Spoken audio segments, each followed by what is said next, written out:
안녕하세요. 오늘 우리는 배우 유아인 씨의 마약 투약 혐의 사건을 통해 약물 중독에 대한 우리 사회의 시선을 이야기하려 합니다. 범죄자로 낙인 찍힌 한 배우의 모습 뒤에 숨겨진 약물 중독이라는 질병과 무분별한 여론 재판의 민낯을 팩트 위주로 깊이 있게 살펴보겠습니다.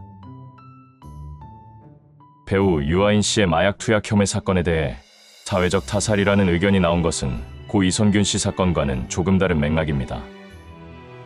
유아인 씨의 경우 언론의 과도한 보도와 여론의 무분별한 비난이 있었던 것은 비슷하지만 피의사실 공표나 무리한 수사에 대한 직접적인 비판보다는 약물 중독이라는 질병에 대한 사회적 낙인과 혐오가 한 사람을 궁지로 몰았다는 주장이 더 강하게 제기됩니다. 1. 정신질환과 약물 중독에 대한 몰이해. 수면장애 미 조우울증. 유아인 씨는 오랜 기간 동안 직업적 스트레스와 불규칙한 생활 패턴으로 인해 극심한 수면장애와 우울증을 겪었다고 주장했습니다. 이로 인해 정신과 치료를 받으면서 의료용 마약류인 프로포폴 등을 투약하게 되었다는 것이 그의 변호인 측 주장입니다. 범죄자, 환자 논란. 사회에서는 그를 마약을 상습적으로 투약한 범죄자로 낙인 찍었지만 일각에서는 약물 중독은 치료가 필요한 질병이라는 관점에서 접근해야 한다는 주장이 제기되었습니다. 유아인 씨의 행동을 단순한 일탈이 아닌 치료가 필요한 정신건강 문제로 봐야 한다는 것입니다. 마약 틱 논란. 유아인 씨의 모습이 담긴 영상들이 온라인에 퍼지면서 마약 틱이라며 조롱의 대상이 되기도 했습니다. 그러나 전문가들은 영상 속 모습이 마약 중독으로 인한 증상과는 직접적인 연관성이 없다는 의견을 내놓기도 했습니다. 이는 약물 중독에 대한 사회의 몰이해가 낳은 또 다른 비난의 예시로 볼 수 있습니다. 2. 언론의 자극적인 보도와 여론 재판. 마약 종류 및 투약 횟수 보도. 유아인 씨가 대마, 프로포폴, 케타민, 코카인, 졸피뎀 등 여러 종류의 마약류를 투약했다는 사실이 연일 보도되면서 국민적 공분은 더욱 커졌습니다. 구속영장 기각 이후에도 그의 행적과 관련된 소식이 꾸준히 보도되면서 여론 재판을 피할 수 없었습니다. 미확인 사실 유포. 일부 유튜버나 온라인 커뮤니티에서는 확인되지 않은 루머와 추측성 정보를 쏟아냈습니다. 이로 인해 유아인 씨의 사생활과 관련된 잘못된 정보들이 무분별하게 확산되면서 그에 대한 부정적인 이미지를 더욱 고착화했습니다. 피해, 호소와 비판. 유아인 씨는 재판 과정에서 자신의 잘못을 반성하면서도 대중에게 심려를 끼쳤고 막대한 대가를 치르게 될 것이라며 심리적 고통을 호소하기도 했습니다.